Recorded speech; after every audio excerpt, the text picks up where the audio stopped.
الرحمن الرحیم الف لام میم اللہ لا الہ الا هو الحی القیوم صدق اللہ مولانا العلی العظیم وبلغنا رسوله النبی الکریم ونحن علی ذلک لمن الشاہدین والشاکرین والحمد للہ رب العالمین ان اللہ وملائکته یصلون علی النبی یا ایھا الذین آمنوا صلوا علیہ وسلموا تسلیما اللهم صل علی سیدنا محمد وآباء محمد وآل محمد واصحاب محمد وبارک وسلم۔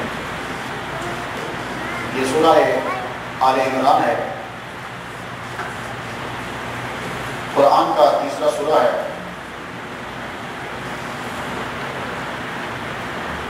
ترتیب کے لحاظ سے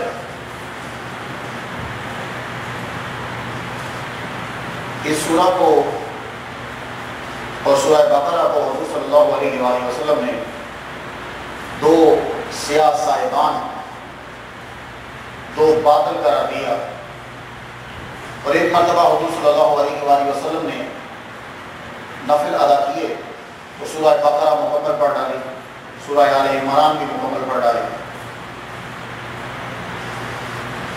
یہ بقرہ کا معنی اور آل عمران کا معنی، سورہ نساء، یہ جو ایسی سورہ ہیں اس طرح بولنے سے پہلے شروع میں منع کیا گیا تھا۔ سورہ بقرہ کا معنی ہے گائے کی سورہ، سورہ آل عمران کا معنی آل عمران کی سورہ، سورہ نساء کا معنی ہے عورتوں کی سورہ۔ تو جب آپ بولیں گے گائے کی صورت تو ایک نیا آدمی جو ہے وہ مذاق اڑائے گا۔ تو عیسائی اور یہودی جب سنتے تھے دکھاؤ یہ کیا صورت ہے، تو سورہ بقرہ جس کے اندر گائے کا ذکر کیا گیا ہے، سورہ آل عمران جس کے اندر عمران کی فیملی کا ذکر کیا گیا ہے، سورہ نساء جس کے اندر عورتوں کے معاملات کا ذکر کیا گیا ہے، تو یہ سورہ حضور شروع میں فرماتے تھے کیوں بولا تھا، اور پھر جب مسلمانوں کا غلبہ ہو گیا تو پھر اجازت ہو گئی اب آپ بول سکتے ہیں۔ اس لیے آپ نے دیکھا ہوگا سورہ بقرہ، سورہ آل عمران، سورہ نساء۔ سورہ آل عمران جو ہے اس کی تلاوت آپ نے سماعت کر لی ہے، سورہ مائدہ بھی شروع، نساء بھی جو ہے وہ آپ نے تلاوت سنی، سماعت کی، چھٹا بار آپ نے سنا ہے، پانچواں بھی۔ سورہ آل عمران کے اندر عمران کی فیملی، آل کا معنی ہوتا ہے فیملی، آل کا معنی ہوتا ہے فالوور۔ آل فرعون، فرعون کے بچے نہیں تھے تو آل فرعون کیا ہوگا کہ جو فرعون کو فالو کرتے تھے، آل فرعون۔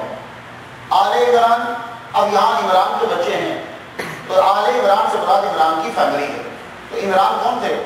عمران جو ہیں، عمران کی فیملی کے اندر حضرت یحییٰ علیہ السلام، حضرت مریم علیہ السلام اور زکریا اور ان کی زوجہ، یہ عمران کے آل ہیں۔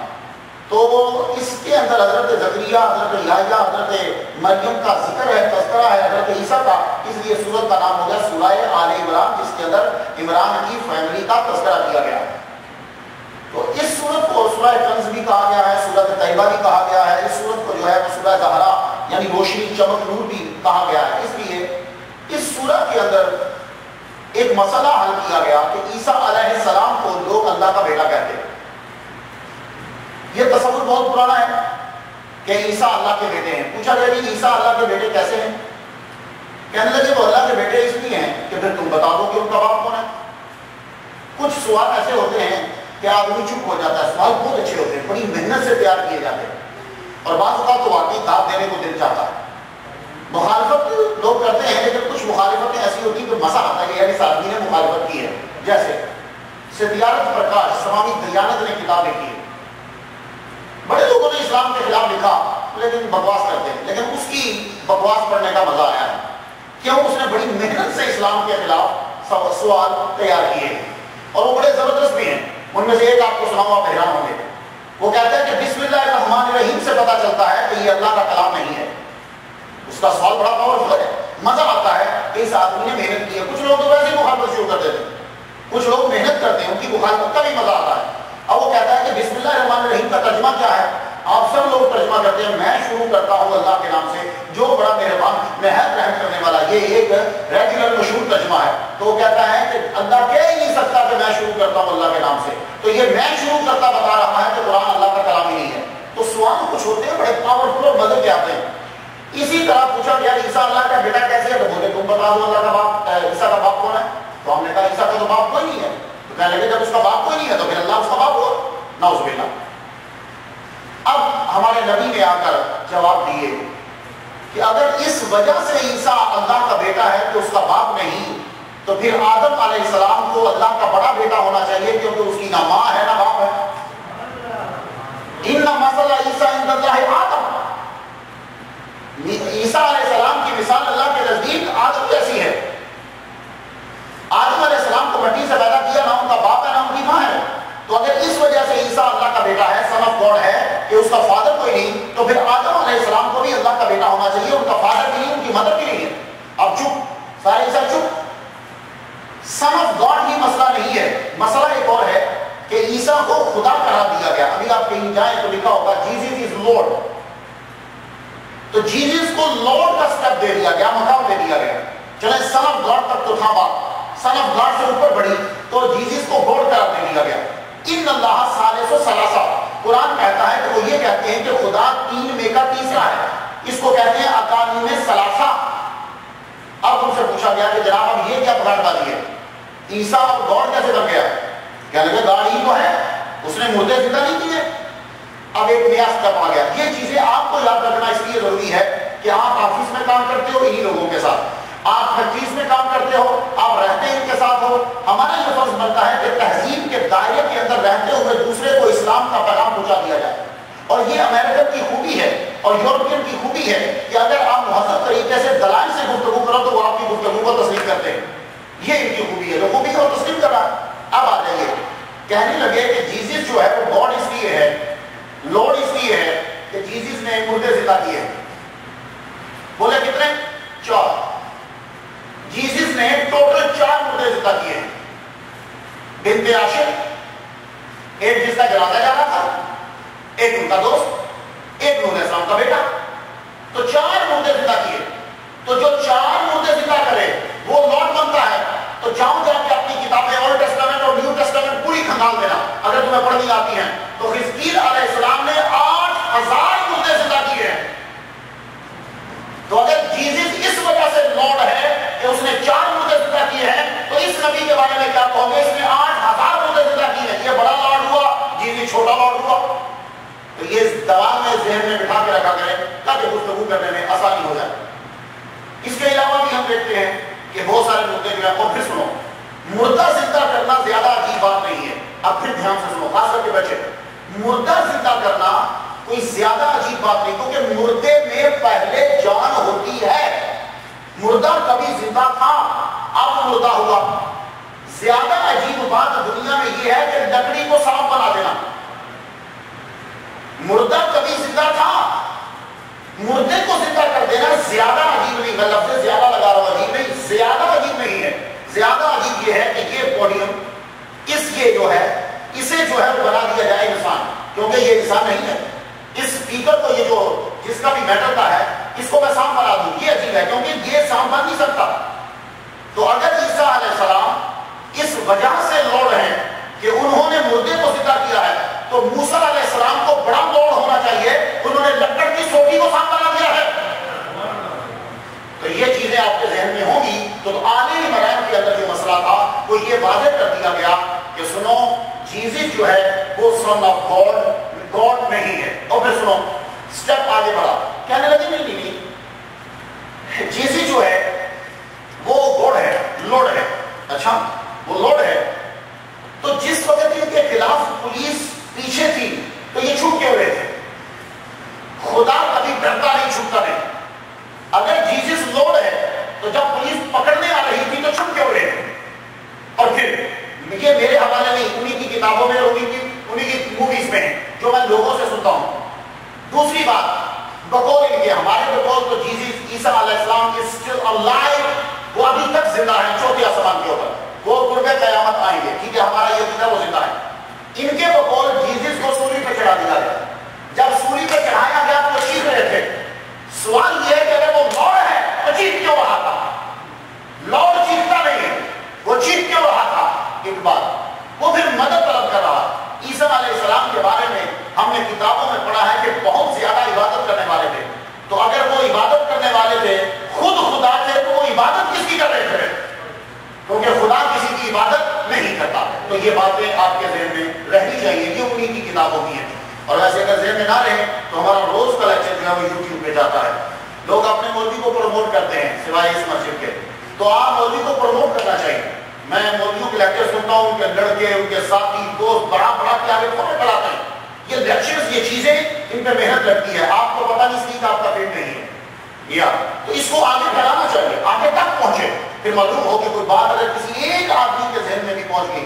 کسی صاحب نے یوٹیوب پہ دعا ڈالی تھی، بڑی پرانی بات ہے، اس کے نیچے میں ایک دن پڑھ رہا تھا، مجھے لگا میں اس دعا کو سن کے رویا اور میں نے اللہ سے اپنے گناہوں کی معافی مانگی. اس وقت میرے منہ سے نکلا یہ دعا لوڈ کرنے والا بخشا گیا. کیوں کہ اس کی وجہ سے اس بندے نے استغفار کیا اور اس کو رستہ جو ہے وہ مل گیا. تو یہ آگے چیزیں بڑھانی چاہیے. گھر جا کر اپنے بچوں سے ڈسکس کیا کرو، اپنی بیوی کو بتایا کرو، اپنے دوستوں کو بتایا کرو، یہ باتیں جو ہیں وہ آگے پھیلیں. سورہ آل عمران کے اندر یہ چیز واضح کر دی کہ عیسیٰ علیہ السلام جو ہیں وہ کھاتے پیتے تھے. آدم علیہ السلام کھاتے پیتے تھے، تو جو کھاتا اور پیتا ہو وہ کبھی خدا نہیں ہو سکتا. اب سنیے، ایک دلیل ہے، وہ کہنے لگے کہ حلول اس کے اندر کر گیا ہے، اور حلول کر گیا. تو دیکھیے جو حلول کر جائے، اب حلول میں سمجھاتا ہوں. ایک گلاس واٹر کا ہے، اس کے اندر اگر میں کوئی اور دوسری چیز ڈالوں گا تو جب ایک چیز میں دوسری چیز آئے تو وہ حلول کرتی، اس میں تغیر آ جاتا ہے. اگر کوئی چیز اندر حل ہوگی تو اس میں تغیر آئے گا. کیسے؟ آپ کے پاس واٹر ہے، واٹر میں اگر کوئی چیز بھی ڈالو گے وہ اگر اس میں حلول کر گئی، حل ہو گئی، تو وہ واٹر کے کلر کو چینج کر دے گی. تو تغیر آ گیا، تبدیلی آ گئی. تو جب تغیر آتا ہے تو اس پہ حدوث آتا ہے، وہ حادث ہوتا ہے. اور جو حادث ہو وہ قدیم نہیں ہوتا، اور جو قدیم نہ ہو وہ خدا نہیں ہو سکتا. تو اگر اس میں حلول کیا ہے تو تغیر آیا، اور جب تغیر آیا تو پھر حدوث آیا، جب حدوث آیا تو پھر قدامت نہ رہی، جب قدامت نہ رہی تو جیزس گاڈ ہو ہی نہیں سکتا. تو یہ ایک فلسفہ تھا. تو عیسیٰ علیہ السلام کے مسئلے کو لیکن حضور صلی اللہ علیہ وسلم نے نماز پڑھائی. نجران کے عیسائی آگے، عصر کی نماز ہو چکی تھی، ان کا اپنا ٹائم ہو گیا، انہوں نے مشرقی طرف منہ کر کے شروع کر دی. نماز کے بعد گفتگو شروع ہوئی. حضور صلی اللہ علیہ وسلم نے دلائل دیے جو دینے تھے، لیکن وہ لوگ نہ مانے. آپ نے فرمایا ٹھیک ہے، آپ دلائل نہیں مانتے تو مباہلہ ہوگا. مباہلہ یہ ہوتا ہے کہ جھوٹے پر لعنت کی جاتی ہے، اس کو کہتے ہیں مباہلہ.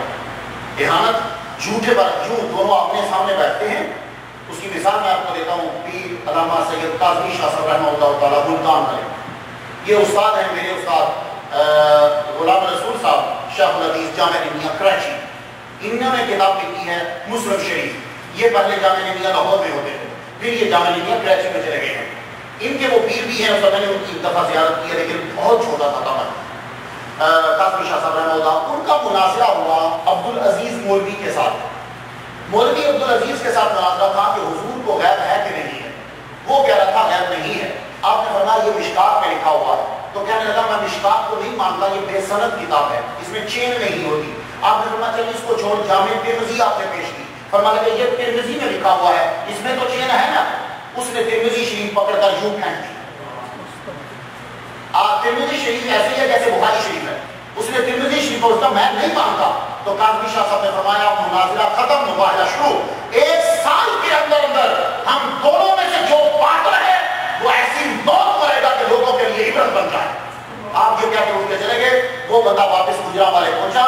گجرانوالے صبح فجر کے بعد وہ درس دینے لگا، زبان ہی بند ہو گئی. اتنی زبان بڑی کوشش کرے بولے لیکن زبان نہیں چلی. ہاسپٹل لے کر گئے تو زبان باہر آ نہیں سکتی. وہ پھر بڑی کوشش کی لیکن وہ بڑے چند مہینوں کے اندر ہی وہ شخص مر گیا. اس کو کہتے ہیں مباہلہ. یہ مباہلہ ہوتا ہے کہ جو ہم میں سے جھوٹا ہے وہ مر گیا. تو حضور صلی اللہ علیہ وسلم نے فرمایا اچھا تم میرے دلائل نہیں مانتے تو ٹھیک آ جاؤ، کل مباہلہ ہوگا. تم اپنے لے آؤ، ہم اپنے لے آتے ہیں. تم اپنے بچے، ہم اپنے بچے. تم اپنی نساء، ہم اپنی نساء. تم لے آؤ اپنے مرد، ہم اپنے مرد. تم اپنے نفس، ہم اپنے نفس. لے کر آؤ، مباہلہ ہوتا ہے. تیاری ہو گئی. حضور صلی اللہ علیہ وآلہ وسلم دوسرے دن حضرت فاطمہ کو زہرا رضی اللہ تعالیٰ عنہ کو لیا، حضرت امام حسن و حسین کو لیا، مولا علی شیر خدا کو لیا. حسن و حسین یوں ایک ادھر ایک ادھر، پیچھے بی بی فاطمہ، ان کے پیچھے مولا علی، یوں ترتیب سے چل رہے. تو عورتیں جو ہوتی ہیں یہ مردوں کے بیچ میں رہے. یہ جتنی زیادہ بھی ہو یہ کم ہوتی ہے، ان کی حفاظت کے لیے ضروری. بی بی فاطمہ کو بیچ میں، مولا علی پیچھے، محمد مصطفیٰ آگے، حسن و حسین دائیں بائیں. اب چلے. ابھی مباہلے کی جگہ پہ میرا نبی پہنچا ہی نہیں کہ عیسائیوں کی نظر پڑ گئی اور ان کا سب سے بڑا لیڈر سید کہنے لگا پلٹ جاؤ